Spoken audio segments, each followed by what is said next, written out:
अल्ताफ साहब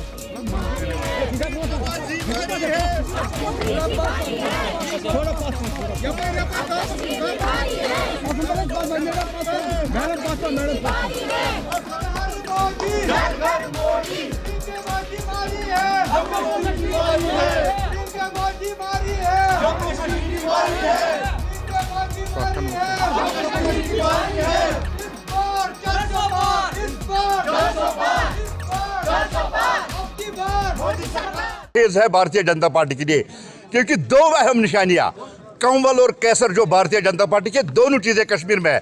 कश्मीर की जो जमीन है अब सबसे ज्यादा जरखेज भारतीय जनता पार्टी के लिए गई।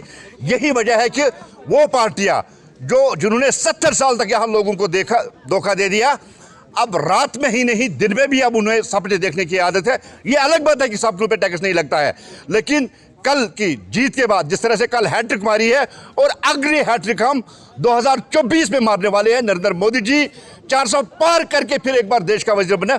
मुझे लगता है कि उन पार्टियों की नींद उड़ गई है, इसलिए कल से जो उनके सुर है वो बदले बदले हमें दिख रहे हैं। और कल तक जो पार्टियां कह रही थी कि कांग्रेस का जो झूठा प्रोपेगेंडा था, ये इंडिया अलायंस का जो झूठा प्रोपेगेंडा था, वो एक बार कल लोगों ने रिजेक्ट कर दिया। और कल लोगों ने विकास, डेवलपमेंट, पीस, प्रोग्रेस, प्रॉस्पेरिटी, सबका साथ, सबका विकास और सबके विश्वास को वोट देकर एक बार यह फिर जाहिर कर दिया है कि नरेंद्र मोदी जी देश के लोगों के मसीहा है, गरीबों के मसीहा है।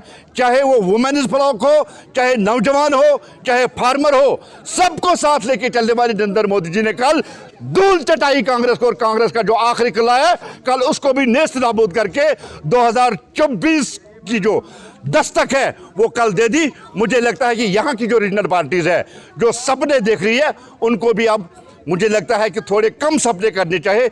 वैसे भी अब उनको नींद आएगी नहीं, और सपने तब होते हैं जब नींद, लेकिन खुले आंखों से जो सपने देखे जाते हैं वो अब बंद करने चाहिए। तस्लीम कर चुके हैं अपनी हार और इंडिया की हार तस्लीम कर चुके हैं, क्योंकि मैंने कहा ना, सब बार बार जाके कहना कि हम जीतेंगे और हम ये करेंगे। मैंने कहा ना, ख्वाबों में कोई टैक्स नहीं लगता है, खुली छूट है, जितना मर्जी हो देखे। लेकिन अलग बात है, दिन के सपने कभी सच नहीं होती है। इस बार 50 पार भारतीय जनता पार्टी जम्मू कश्मीर में करेगी, और जो नया वजीर आला होगा जम्मू कश्मीर में वो भारतीय जनता पार्टी का होगा और देश का वजीर आजम होगा। फिर एक बार आदरणीय नरेंद्र मोदी जी होंगे। कश्मीर का आपने देखा होगा, भारतीय जनता पार्टी के सीनियर लीडर्स पीछे सब खड़े हैं। यहाँ पे आपने देखा होगा कि इनके फेस पे यहाँ पे जो आगे खड़े हैं, इनके फेस पे भी एक विजिबिलिटी है।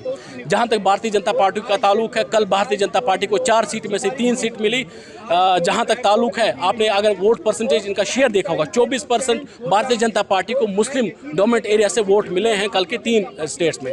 जहाँ तक तेलंगाना की बात करूँ आपको, तेलंगाना में भारतीय जनता पार्टी को पहले 2 सीटें मिली थी, इसकी अब की बार जो है 9 सीटें मिली। तो कहीं ना कहीं हमारा वोट परसेंटेज दिन ब दिन बढ़ रहा है और लोग जो है भारतीय जनता पार्टी को एक्सेप्ट कर रहे हैं। जहाँ तक जम्मू कश्मीर की बात करूँ आपको, मैं कहूँगा आपको, जम्मू कश्मीर की पार्टी, हमारे कार्यकर्ता हो, लीडर्स हो, संगठन हो, कोई भी हो, हर किसी की मेहनत रंग लाएगी। और आने वाले चुनाव में आप जम्मू कश्मीर में भारतीय जनता पार्टी की सरकार देखेंगे। अलायंस की बात हो, मैं आपको बता दूं, कल ही टिप्पणी की थी उमर अब्दुल्ला साहब ने इंडिया अलायंस पे, अगर ये अखिलेश यादव को 7 सीटें दे देती तो कहीं ना कहीं कुछ होता था। तो साथ साथ में अगर आपने देखा, शिवसेना की जो लीडर है प्रियंका जी है, उनका भी स्टेट में टिप्पणी आई थी, उमर अब्दुल्ला के लीडर आई थी टिप्पणी कि ये एक दूसरे को काट रहे हैं। आपने देखो, जब से इंडिया अलायंस बनी, या साथ साथ में आपको कहूँ गुपकार अलायंस बनी, तब से इन लोगों के भी इनकी बनती नहीं थी।